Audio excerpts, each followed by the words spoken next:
Bonsoir à tous. Eh bien, prenons un instant pour lire et méditer un passage du livre du ciel de Luisa Picaretta. Au nom du Père qui m'a créé, du Fils qui m'a sauvé et du Saint-Esprit qui me sanctifie. Amen. Jésus, je me plonge en toi dans ta divine volonté. Je m'unis à toi, je m'identifie à toi, je me consume en toi. Je fusionne ma volonté dans la tienne et Jésus, vraiment, je viens te demander de me marquer du sceau de ton divin fiat, que je puisse devenir entre tes mains, eh bien, cet instrument de paix, d'amour et de miséricorde. Fais de moi ce qui te plaira, que ma vie ici-bas ne soit pas perdue, mais qu'elle puisse te servir, Seigneur. Je voudrais vraiment travailler à l'avènement de ton royaume. Je voudrais t'offrir mon cœur comme refuge pour que tu puisses y déposer toutes tes peines et que tu puisses venir t'y reposer. Seigneur, je te supplie maintenant d'investir toutes mes actions, tous mes pas, jusqu'à mon dernier souffle, tous mes regards, toutes mes paroles, toutes mes pensées. Voilà, tous mes battements de cœur. Je voudrais que chacun d'eux puisse être comme un milliard de je t'aime pour toi, une déclaration d'amour, des je t'adore, je te loue, je te bénis, je te remercie. Que chaque battement de cœur puisse être enrichi de toutes les prières, de toutes les dévotions, tous les chapelets, les rosaires, de tous les temps, depuis la première prière jusqu'à la dernière qui le sera. Et vraiment que ces prières soient refaites dans ta divine volonté. Que chacun de mes battements de cœur puisse également être enrichi de tous les actes de contrition et de toutes les paroles du Notre Père, du que ta volonté soit faite, Seigneur. Je veux que ma vie puisse être une offrande éternelle pour ta gloire, que je puisse continuellement t'offrir réparation, amour et gloire, toute cette gloire que les hommes ne t'ont pas donnée et qui t'est due, Seigneur. Eh bien, je veux te l'offrir en leur nom, au nom de tous. Jésus, je te supplie maintenant de toucher mon cœur, de toucher mon intelligence et de prononcer ton ephata pour que vraiment je puisse comprendre, que je puisse accueillir favorablement ce nouvel enseignement, que je puisse laisser descendre ces mots bénis, que je puisse vraiment les faire miens et les laisser s'infuser dans toutes mes cellules pour les mettre en pratique, Seigneur. Vraiment, tu nous appelles à cette mise en pratique. Il ne suffit pas de lire, de comprendre. Il faut que nous fassions des actes en union avec toi. Il n'y a que dans cette union sanctifiante que tu peux agir, toucher les cœurs à profusion, qu'il y a vraiment des répercussions qui peuvent s'opérer dans toutes les âmes de toutes les générations. Alors vraiment, n'oublions pas d'appeler Jésus dans toutes nos actions. Et Seigneur, donne-nous cette grâce vraiment de la souvenance, que nous puissions vraiment t'inviter à chacune des secondes de notre existence. Jésus, je te demande maintenant de venir parler à travers ma bouche. Envoie-moi ton Esprit Saint, que je reste toujours unie à toi dans ta vérité et que ce moment fait par toi en moi, fait par toi en chacun de nous, eh bien, puisse avoir des effets bienfaisants et bénéfiques dans toutes les âmes. Pour autant que ces âmes soient un tout petit peu disposées, eh bien, il y a des merveilles qui vont s'opérer. Tu nous l'as dit, tu nous l'as promis et nous avons foi et confiance en toi. Jésus, vraiment, voilà. Maintenant, envoie-moi ton Esprit Saint et nous allons méditer le passage du 2 octobre 1926. Nous sommes toujours dans le volume 20 et c'est Luisa qui parle.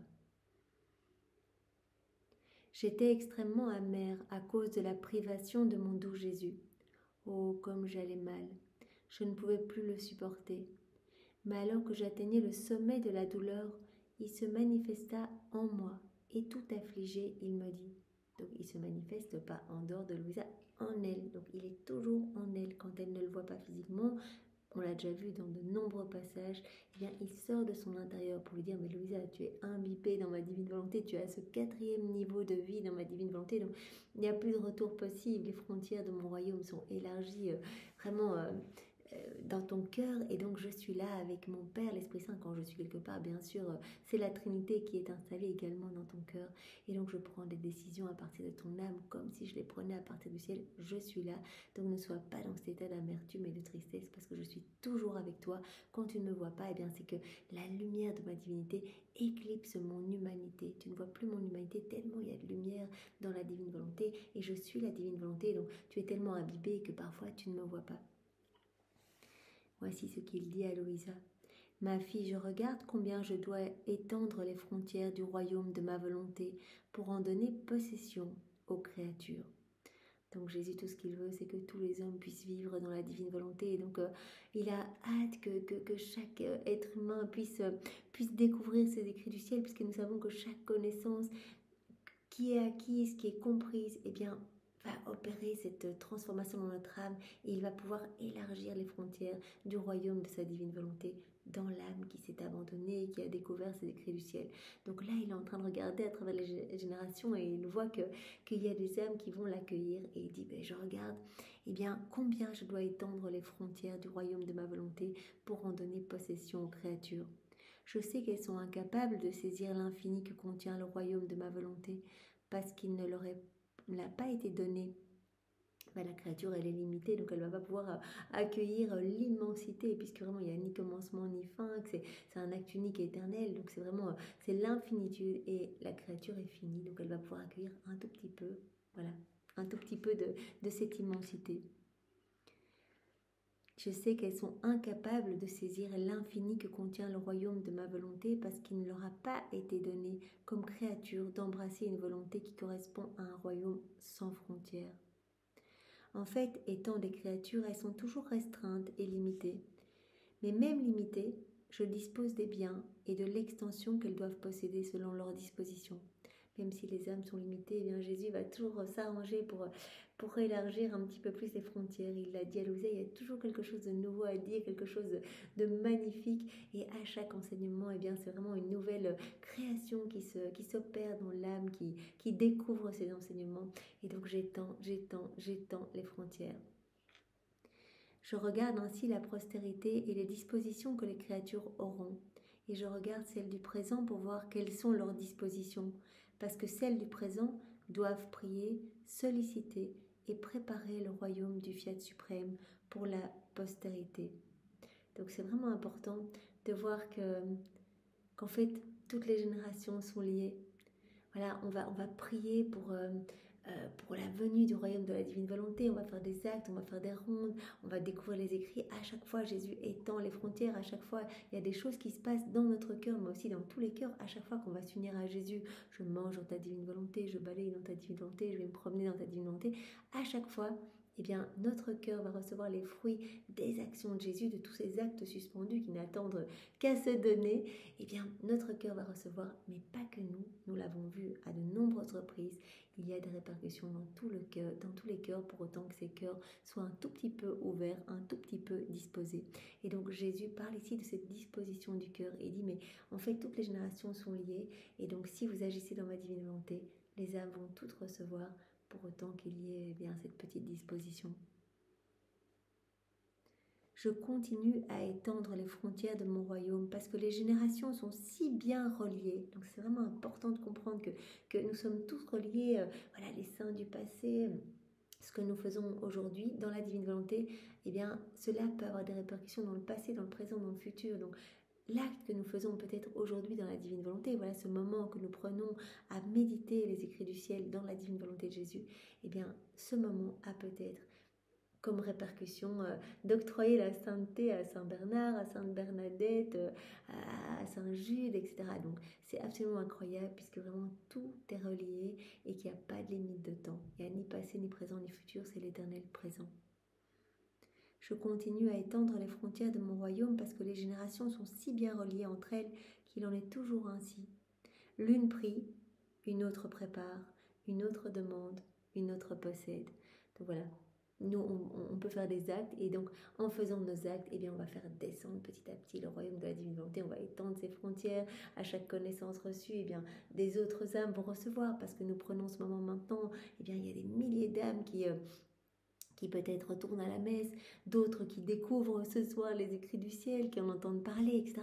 Donc, au plus nous allons faire des actes, au plus des âmes vont être touchées. Et les âmes ont été touchées, puisque, comme dit Jésus, il n'y a aucune grâce que je donne sans le truchement des âmes qui vivent dans la divine volonté. Donc, tout ce qui était octroyé, grâce, bénédiction, charisme, miracle, tout sainteté, provient d'actes accomplis dans la divine volonté, dans le passé, dans le présent et dans le futur. Donc, toutes les créatures sont reliées, l'une prie, une autre prépare, une autre demande et une autre possède. La même chose s'est passée avec ma venue sur terre pour former le royaume de la rédemption. Ce ne sont pas celles qui étaient présentes, qui avaient prié, soupiré et pleuré pour obtenir ce bien, mais celles qui vivaient avant ma venue. C'est vraiment toutes ces prières avant la venue de Jésus qui ont permis de préparer ce royaume. Et selon les dispositions des créatures présentes et de celles du passé, j'ai étendu les frontières des biens de ma rédemption. En fait, je n'accorde un bien que lorsqu'il peut être utile aux créatures. Mais pourquoi le donner s'il ne peut leur être d'aucune utilité? Donc Jésus va vraiment juger les âmes, va regarder les âmes, voir bien si elles sont disposées, parce qu'il ne va pas élargir outre mesure les frontières si les âmes sont toutes fermées. Donc il regarde et voilà, il opère déjà pour le futur. Il voit que telle âme dans le futur va s'ouvrir, va s'embraser en lisant les écrits du ciel. Et donc il donne déjà toutes ces grâces. Cette utilité dépend de leur disposition. Donc une fois de plus, Jésus met le doigt sur l'importance de la disposition des cœurs pour recevoir.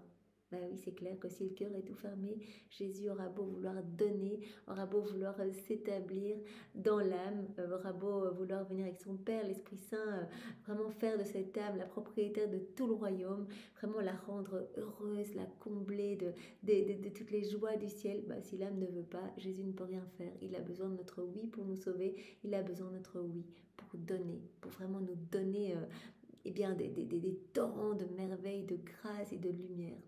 Et donc vraiment, c'est en lisant ces écrits du ciel qu'on redonne à chaque fois notre oui. C'est par nos actes préalables le matin qu'on redonne notre oui, qu'on manifeste notre intention de vivre dans la divine volonté, qu'on prouve à Jésus que c'est vraiment ce que nous voulons par tous ces actes continuels pendant la journée. Quand nous l'appelons, à chaque fois, bien Jésus s'en réjouit. Il le dit tellement de fois, toute la création est en joie, le ciel est en joie, tout le monde reçoit des cadeaux, vraiment des bénédictions qui sont distribuées, mais par torrent à chaque fois qu'une âme revient à moi, à chaque fois qu'elle manifeste son désir de vivre dans ma divine volonté, à chaque fois qu'elle quitte sa volonté propre pour revenir dans la divine volonté, eh bien c'est une joie inouïe partout. Et donc vraiment, le ciel et la terre en sont totalement ébranlés.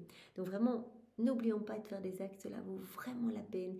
Et vraiment, à chaque fois, cela rapproche la venue du royaume de la divine volonté. On accélère la venue du royaume de la divine volonté. Mais sais-tu, quand j'étends ces frontières, quand je te manifeste une nouvelle connaissance concernant le royaume de ma volonté, ben voilà, c'est pas nouveau, Jésus nous le dit tout le temps. À chaque fois qu'on reçoit une connaissance, il étend les frontières du royaume de sa divine volonté. C'est pourquoi, avant de te la manifester, je regarde pour voir quelles sont leurs dispositions, si elle leur sera utile ou si ce sera comme si je n'avais rien dit. Donc c'est très beau. Nous savons très bien que Jésus, avant de donner un enseignement à Louisa, il va d'abord regarder à travers les siècles, toutes les générations, en regardant si cet enseignement va être utile, si des âmes vont être touchées, ou il ne va pas le donner s'il n'y a absolument personne qui va s'y intéresser. Donc vraiment, il va tourner, il va mettre vraiment, comme il nous le dit, je vais vous séduire avec mes mots et je veux vraiment que cela touche un maximum d'âmes. Et donc quand il voit qu'il y a un paquet d'âmes qui vont être touchées, qui vont être embrasées, etc., par ces mots bénis, eh bien il les grave en lettres d'or dans le cœur de Louisa et puis il lui enseigne oralement et puis il l'aide à écrire. Donc vraiment il met sa main dans la main de Louisa pour qu'elle puisse remettre par écrit, elle qui n'a été que jusqu'en première primaire. On se doute bien que c'est pas elle toute seule qui le fait, mais que c'est Jésus vraiment qui lui infuse tout. Il a bien dit, ce n'est pas ton œuvre, ce n'est pas ton travail, fais-moi confiance, tout vient de moi. Et donc vraiment, c'est vraiment très beau que chaque enseignement, eh bien, il regarde si cela va profiter aux générations et si les cœurs vont être ouverts pour recevoir, sinon il ne donnerait même pas l'enseignement si tous les cœurs étaient fermés et que ça ne servira à rien. En voyant que je veux étendre mes frontières davantage pour leur donner plus de bien, plus de joie, plus de bonheur, et qu'elles ne sont pas disposées, j'en suis affligée, et j'attends vos prières, vos rondes dans ma volonté, vos souffrances, afin de disposer les créatures présentes comme celles de la postérité. Voilà, en voyant des âmes non disposées, des refus, des rejets, des âmes qui s'enferment dans leur volonté propre, eh bien Jésus en est très triste. Et donc il nous donne une clé pour pouvoir aider les âmes à se disposer. Eh bien c'est par le biais de rondes, de prières, de réparation. Tout ce que Louisa nous montre très bien, toutes ces prières que Jésus lui a enseignées, eh bien, Jésus nous dit que c'est une manière de faire descendre le royaume plus rapidement sur la terre, le royaume de sa divine volonté, et qu'il puisse forcer, renvoyer des pluies de grâce pour que les cœurs s'ouvrent un tout petit peu. Il suffit d'une toute petite ouverture pour qu'elles puissent totalement être converties et s'unir à Jésus. Donc vraiment, ce sont les souffrances unies à celles de Jésus. Voilà, une souffrance volontaire, je me sacrifie d'un petit dessert, d'une petite sortie ou quelque chose comme ça. Ou une souffrance involontaire, ben voilà, la souffrance que je vis, maladie physique, voilà. Eh bien, quand nous offrons nos souffrances à Jésus, que nous unissons nos souffrances à celles de Jésus, c'est directement magnifique parce que nos souffrances vont porter les fruits des souffrances de Jésus et de ses souffrances rédemptrices. Donc vraiment, il y a des paquets d'âmes qui vont pouvoir recevoir des grâces et des grâces et des grâces et donc qui vont pouvoir voilà, s'ouvrir et se laisser transformer. Donc il dit voilà, les rondes, les prières dans la divine volonté, les réparations, offrir ses souffrances, unir ses actes, eh bien ce sont autant de voies qui me permettent voilà, d'aller toucher les cœurs en profondeur, d'aller insister pour que les cœurs s'ouvrent, en fait pour les disposer à recevoir. Il faut que ces âmes soient disposées pour qu'elles puissent recevoir le package, la joie, l'amour, tout ce que Jésus veut déposer, sa lumière, son Esprit Saint, etc. Donc on voit combien le fait d'agir en union avec Jésus est important et cela touche vraiment toutes les générations. Je reviens alors aux nouvelles surprises des manifestations de ma volonté. C'est pourquoi je suis affligée lorsque je ne te parle pas. Ma parole est le plus grand don. C'est une nouvelle création et incapable de la sortir de moi à cause des créatures qui ne sont pas disposées à la recevoir, je ressens en moi le poids du don que je veux faire et je demeure affligée et taciturne.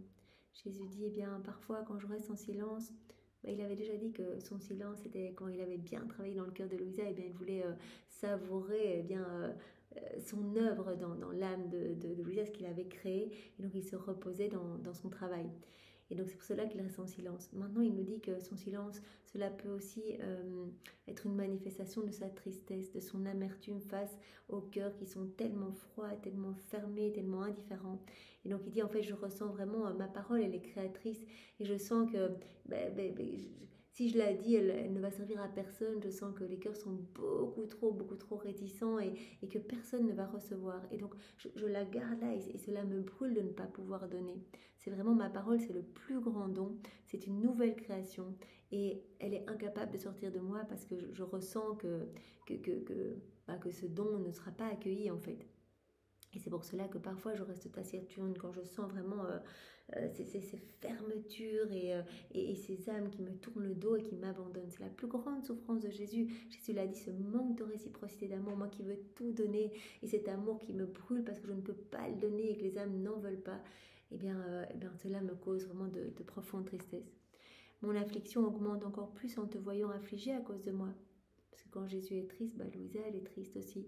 Et donc Jésus dit, quand tu es triste, moi, ça me rend encore plus triste. Donc vraiment, c'est un cercle de tristesse où quand Jésus est triste, Louisa est triste, Jésus est encore plus triste. Si tu savais combien je ressens la tristesse et comment elle se déverse dans mon cœur. Puisque vraiment Louisa, elle est totalement dans la divine volonté, tout ce qu'elle vit, voilà, Jésus ressent tout en fait. Quand elle prie, ce sont les prières de Jésus. Quand elle pleure, cela va toucher toute la création. Comme on le voit, c'est comme si c'était toute la création qui pleurait à l'unisson quand elle a un petit doute, on l'a vu, c'est comme si dans cette espèce de grande ronde qui tourne autour de Dieu, cela met une petite disharmonie quand il y a un petit doute, etc. Donc, en fait, tout est connecté. Et quand Louisa est triste parce que Jésus est triste, il dit, je ressens encore plus cette tristesse parce que toute la création reflète ta tristesse, en fait. Je ressens ta tristesse et comme elle se déverse dans mon cœur, ma volonté l'entraîne au plus profond de mon cœur parce que je n'ai pas deux volontés divines mais une seule. Et comme elle règne en toi, la divine volonté, en conséquence, elle apporte en moi tes afflictions. Louisa et Jésus ne font qu'un puisqu'elle a laissé totalement la divine volonté agir en elle. Et j'ai pas deux divines volontés, donc quand tu souffres, je souffre. Je ressens tes peines également. Et donc cela augmente encore mes peines. Par conséquent, il demande à Louisa de ne pas s'affliger. Prie et poursuis ton envol dans le fiat suprême, afin de demander que les créatures se disposent et que je puisse recommencer à parler. Donc il lui demande de rester fixé sur la divine volonté, de prier, de réparer, de faire des rondes, d'offrir une réciprocité d'amour à Jésus au nom de tous, par justement le biais de ces rondes dans l'œuvre de la création, de la rédemption, de la sanctification, venir placer ces actes d'adoration, de louange, de bénédiction pour répondre à l'amour de Dieu, pour un petit peu apaiser la justice divine, pour donner quelque chose à Dieu, donner Dieu à Dieu et qu'il puisse eh bien, sentir son amour accueilli en fait. Même si c'est une âme qui le fait au nom de tous, eh bien Jésus nous dit que cela lui apporte du soulagement. Et donc il demande à Louisa qu'elle continue à faire ce travail qui l'apaise et qu'elle poursuive son envol dans le Fiat suprême. Il lui demande souvent de poursuivre son envol.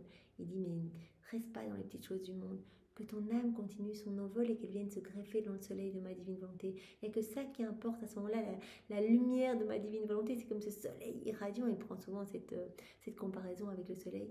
Eh bien, viens t'accrocher dans ce soleil et ton âme va irradier de ma lumière et de mon amour. Et ces rayons qui vont passer à travers ton humanité vont pouvoir toucher tes frères et sœurs dans le passé, dans le présent et dans le futur. Et prie, Louisa, prie vraiment pour que les cœurs puissent se disposer. Nous pouvons ajouter cette intention-là à nos prières. Nous pouvons, en priant dans la divine volonté, demander vraiment que les cœurs s'ouvrent.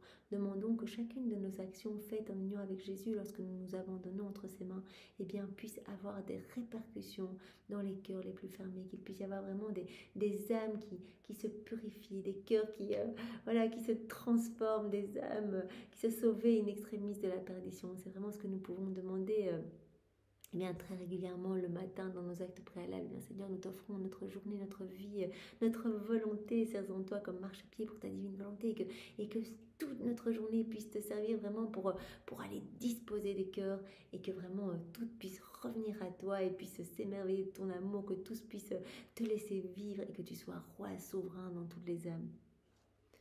Après quoi il garda le silence et je restais plus affligée qu'avant. Je ressentais tout le poids que Jésus supportait à cause du manque de disposition des créatures. Donc vraiment, tout cet enseignement nous montre combien Jésus souffre de voir les âmes si peu disposées à recevoir ce grand bien, ce grand don de la divine volonté. C'est le cadeau le plus beau qui soit. Jésus l'a dit tellement de fois, c'est le miracle des miracles, le prodige des prodiges. Et les âmes n'en veulent pas, ne s'y ouvrent pas, en fait, ne s'y intéressent pas. Et donc Jésus vraiment ressent ce poids, cette tristesse face à cette indisposition des créatures. Je pensais que Jésus ne voulait plus me parler plus longtemps, mais voulant me sortir de mon affliction et aussi pour se réjouir lui-même, il me dit « Ma fille, courage, crois-tu que tout ce qui s'est passé entre moi et toi sera connu ?»« Non, ma fille, je ferai connaître ce qui est nécessaire, ce qui concerne le royaume du Fiat suprême, ou plutôt, je serai encore plus généreux comparé à ce que les créatures prendront de ce royaume, pour leur donner le champ libre, afin d'avancer de plus en plus et de leur laisser étendre leur possession dans le Fiat suprême. » Donc c'est magnifique. Jésus dit, mais t'inquiète pas, il y a plein de choses que les âmes ne connaîtront pas dans nos petites discussions, etc., plus intimes. Mais je ferai connaître tout ce qui concerne le royaume de la divine volonté, tous ces grands biens, tous les bienfaits. C'est une source jaillissante de tous les bonheurs pour vraiment leur donner l'eau à la bouche, et bien de demander ce don. Et alors je donnerai des exemples, comme dit Jésus, je donnerai vraiment, mais je serai généreux dans les exemples. Mais c'est vrai, Jésus utilise eh bien, les exemples, mais déclinés à l'infini pour vraiment nous toucher et que chacun puisse vraiment prendre ce qui lui convient. Il y aura des exemples pour chacun et donc chacun pourra se laisser toucher par une comparaison de son amour, de cette vie dans la divine volonté, etc. Donc Jésus dit, eh bien sûr, elles ne pourront pas tout prendre parce que vraiment leur âme est limitée, mais en tout cas, elles prendront suffisamment pour se laisser transformer parce que je serai vraiment, je serai abondant dans mes enseignements et dans les mots qui vont toucher. Voilà, je vais leur laisser le champ libre aux créatures de choisir telle ou telle chose pour se laisser transformer. Je leur laisserai le champ libre afin d'avancer de plus en plus et de leur laisser étendre leur possession dans le Fiat suprême pour qu'elles ne puissent jamais dire « c'est assez, nous n'avons pas d'autre endroit à atteindre ». Non, non, j'utiliserai une abondance, telle que l'homme aura toujours quelque chose à prendre pour poursuivre son voyage. Donc voilà, dans les 36 volumes, à chaque fois que nous recevons, eh bien, le Seigneur sait exactement quel passage va toucher telle âme. Et vraiment, il donne à profusion pour que vraiment notre âme eh bien s'illumine, que notre âme devienne vraiment un tabernacle d'amour pour accueillir Jésus et que à chaque fois, eh bien, ces frontières de la divine volonté puissent s'étendre, s'étendre, s'étendre, s'étendre, au point que peut-être un jour nous atteindrons ce 4e niveau de vie, nous aussi dans la divine volonté. Vraiment, c'est ce que nous pouvons souhaiter et nous devons le manifester à Jésus vraiment comme le but de notre vie, vraiment d'avancer et de lui laisser de plus en plus de place en nous, vraiment qu'il puisse être totalement installé et que toute sa lumière puisse rayonner de tout notre corps, de nos mains, de nos yeux, de nos bouches, vraiment que nous ne retournions jamais dans notre volonté propre. Vraiment, c'est ce que nous pouvons supplier, demander tous les jours et vraiment et le demander pour tous nos frères et sœurs. Mais en dépit d'une telle abondance, toutes ne connaîtront pas nos secrets. Voilà, malgré ces 36 volumes, malgré tous ces exemples, tous ces enseignements, Jésus a passé quand même de nombreuses années à enseigner. Eh bien, beaucoup voilà, n'en auront que faire et ne s'y plongeront pas. Beaucoup ne connaîtront pas tous ces secrets. Tout comme toutes ne connaissent pas ce qui s'est passé entre moi et ma mère pour former le royaume de la rédemption. Les grâces surprenantes, les innombrables faveurs.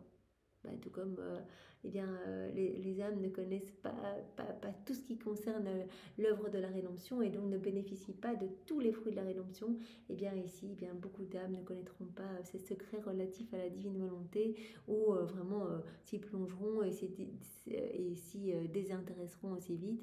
Et donc, Jésus nous dit, voilà, c'est dommage, elles vont perdre eh bien, la possibilité de recevoir tous les fruits, tous les cadeaux vraiment que je veux leur donner.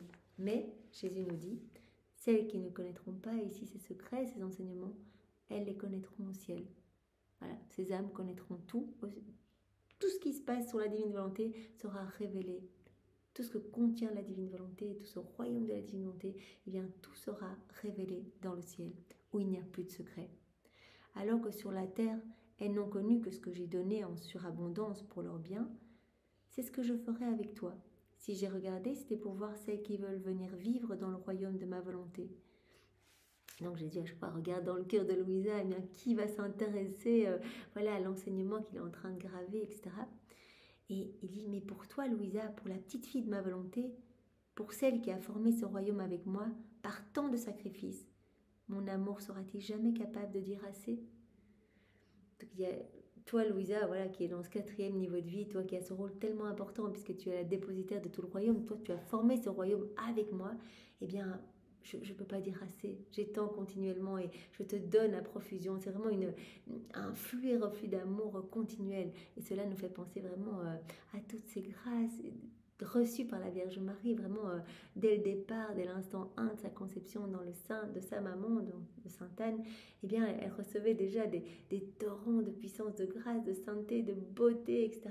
Et donc de pureté. Et donc vraiment, tout ce qui débordait de son humanité repartait comme cadeau vers la Trinité et puis revenait. Et donc vraiment, il y avait ce cycle harmonieux d'amour entre Marie et la Trinité. Et donc ici, entre Louisa et la Trinité. Jésus dit, mais avec toi, ça ne s'arrête jamais. Tu as ce rôle tellement important de former le royaume de la divine volonté avec moi. Tu es tellement dans la souffrance, dans le sacrifice pour vraiment que ce royaume puisse s'établir, que vraiment il n'y aura jamais assez. En fait, je te donne, je te remplis à ras-bord et vraiment le surplus me revient et puis repart vers toi. Voilà. Mon amour sera-t-il jamais capable de dire assez ou de renier ma parole envers toi ou de ne pas continuer à déverser en toi le flot de mes grâces? Non, je ne le peux pas. Ma petite fille, ce n'est pas dans la nature de mon cœur ni de ma volonté qui contient un acte continuel, jamais interrompu, de donner et de donner toujours de nouvelles surprises à celle qui ne connaît pas d'autre vie que la vie dans ma volonté. Voilà. Reçoit tout le temps de nouvelles surprises, de nouvelles grâces, de nouvelles beautés, de nouvelles splendeurs, tout le temps, seconde après seconde, elle est remplie en continu. Si tu me vois taciturne, ce n'est pas à cause de toi, parce que toi et moi, nous n'avons pas besoin de mots pour nous comprendre. Nous voir, c'est nous comprendre. Je me déverse tout entier en toi et toi en moi. Et me déversant, je verse en toi de nouvelles grâces, et tu les prends, parce qu'il est nécessaire que tu sois la cause première pour former le royaume du fiat éternel.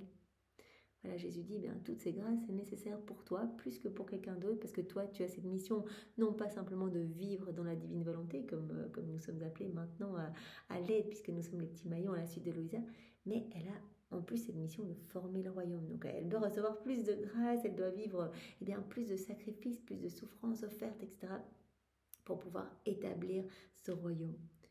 Voilà. Tu es la cause première pour former le royaume du fiat éternel, ce qui ne sera pas nécessaire pour toutes les autres âmes qui n'auront qu'à vivre dans ce royaume. Nous, on essaie de vivre, on ne doit rien faire du tout. On dit oui à Jésus, on donne un petit fiat, on l'appelle dans nos actions et c'est bon, on reçoit tous les fruits. Mais Louisa, elle avait cette mission spéciale et donc elle a reçu plus de grâce pour pouvoir vraiment, avec Jésus, jour après jour, former ce royaume. Avec toi, il ne s'agit pas seulement de vivre dans ce royaume, mais de le former. Et par conséquent, Jésus doit abonder en toi pour te donner les matériaux bruts nécessaires à la formation d'un royaume si saint. C'est ce qui se passe également dans le bas monde. Celui qui doit former un royaume a besoin de beaucoup de moyens, de beaucoup de matériaux bruts, alors que celui qui ne veut former qu'une ville a besoin de beaucoup moins. Et celui qui veut simplement y vivre peut le faire avec très peu de moyens. Voilà. Jésus reprend à nouveau cette comparaison. Voilà, une personne qui doit fonder tout un royaume ici-bas, il aura besoin de beaucoup de moyens, beaucoup de nécessités, etc. Tandis qu'une personne qui veut juste vivre dans le royaume, il suffira qu'il rentre dans le royaume et qui fasse juste, qui donne juste son petit oui, qui s'installe et ça y est. Donc, il aura besoin de très peu de moyens, à l'opposé de celui qui doit former ce royaume. C'est la même chose pour Lisa qui doit former ce royaume, qui a reçu beaucoup de grâce, et nous qui devons juste y vivre et on donne juste notre oui et c'est fait. Jésus s'occupe de tout. Il a dit, vous donnez votre oui et le tour est joué. Moi, je viens m'occuper de défricher votre âme. Je viens avec ma maman. On s'organise pour retirer tout ce qui résulte de vos volontés propres. On purifie vos mauvaises pensées, vos mauvaises passions, vos addictions. Enfin, que sais-je, toutes les mauvaises choses vraiment qui viennent de notre petit moi. Eh bien, Jésus nettoie tout. On lui donne notre oui. Il commence son travail et c'est parti, notre vie se transforme, il n'y a plus de retour possible. Il n'y a vraiment plus de retour possible parce qu'il va nous amener à revenir dans ces écrits du ciel et comme nous l'avons vu, à chaque fois que nous revenons dans ces écrits du ciel, les frontières s'élargissent un petit peu plus, on a encore plus soif de vivre dans la divine volonté et donc c'est un cercle vertueux où au plus on se plonge, au plus on a envie de vivre dans la divine volonté, au plus on le manifeste à Jésus, au plus on reçoit des grâces, au plus il se rappelle à nos pensées pour qu'on l'invite et alors c'est magnifique, des âmes sont sauvées, de plus en plus de lumière, au plus il y a de lumière, au plus notre vie se transforme, plus de présence de Jésus, plus d'âmes touchées, etc. Donc vraiment c'est magnifique. Les sacrifices que doit faire celui qui veut former un royaume ne sont pas nécessaires pour celui qui prend la décision de vivre dans ce royaume. Par conséquent, je veux que tu travailles à la formation du royaume du Fiat suprême et ton Jésus s'occupera du reste. Il dit à Louisa, toi tu as cette mission, tu vas te concentrer à faire ce que je te demande, donc ces rondes, ces réparations, à écrire, à vraiment ne mettre aucun mot, et moi je m'occuperai du reste. Toute la publication, toucher les cœurs, les disposer, les séduire, etc. Eh bien ça c'est mon travail. Eh bien, merci Seigneur, merci pour ce bel enseignement et donne-nous cette grâce, puisque tu nous en as beaucoup parlé aujourd'hui, eh bien cette grâce de pouvoir vraiment rester le cœur ouvert pour recevoir ce que tu as à nous dire. Vraiment que nos âmes soient de plus en plus disposées à t'accueillir et à te laisser toute la place, que nous ne nous laissions pas en cette période de vacances séduire par des choses plus futiles, plus de sorties, peut-être des vacances, mais où on se plongerait davantage dans les choses du monde, que nous puissions toujours rester unis à toi, Jésus, et te laisser la première place.